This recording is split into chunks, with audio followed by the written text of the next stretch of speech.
दिनै 141 नं मानास समस्तिनिफ्राय उदां बिजाथि हिसाबै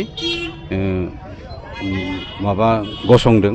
आं दिनै सालबारि बाजाराव रायजोफोरजों मोगा मोगि जानायाव दिनै आंखौ रायजो राजाफ्रा सापर्ट खालामदों, गोजोननाय मोन्दों बयबो। आरो दिनै आङो रायजो राजाखौ धन्यबाद होयो। माबायदि फिननाय मोन्दों रायजोनिफ्राय? रायजोफोरा होनदों मोजाङानो जादों, जोंनो लकेल केन्डिडेट नांगौ आरो रायजोनि मोजां खामानि मावग्रा केन्डिडेट नांगौ, सुबुं सिबिग्रा केन्डिडेट नांगौ, बिदि होननानै रायजोफ्रा बयबो हास्थायदों। बिथांमोननिफ्राय नोंथांनि देरहानायनि सायाव माबाफोर मोजां फिननाय मोन्दों नामा?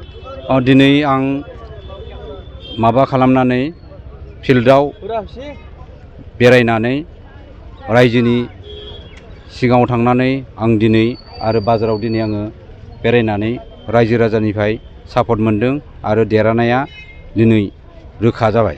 बिथांमोना मोजां आसा होदों नामा नोंथां? आसा होदों, दिनै 100% आसा होदों।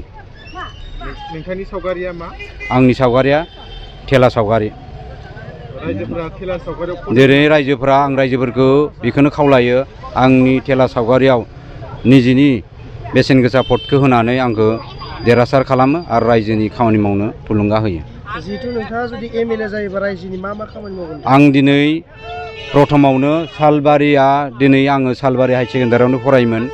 आंनि गामिया खासिबारि।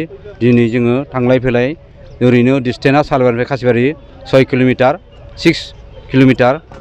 जोङो दिनैसिम उन्दैनिफ्राय आं दिनै 46 बैसोनि आं दिनैसिम नुबाय सालबारिया दिनैसिम गोग्लैसोनाय।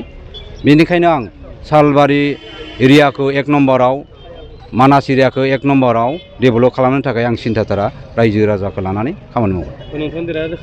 आंनि देरहानाया रोखा जाबाय। बेसेबांसो भट मोनना देरहागोन? आङो 80,000सो भट लानानै देरहागोन।